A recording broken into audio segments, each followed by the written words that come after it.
Si predstavljaš, da je tvoj krstni boter kar papež?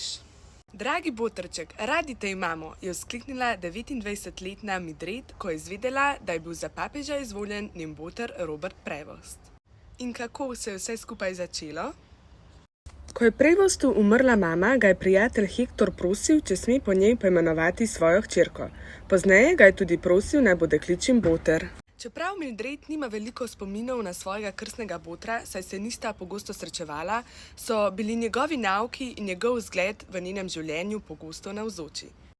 Pravi, vedno nam je govoril, da vera ne pomeni samo hoditi k maši, ampak živeti z ljubeznijo, ljubiti bližnjega in biti lud za druge. Mildred sanja o temu, da bo še kdaj videla svojega krstnega botra. Če bo papež Leon 14. prišel v Peru, je pripravljena šotoriti na ulici, samo da ga bo videla od blizu, ga objela in mu rekla: Dragi botrček, radi te imamo. Sedaj pa vi v komentar označite svojega botra in mu napišite, zakaj ste mu hvaležni.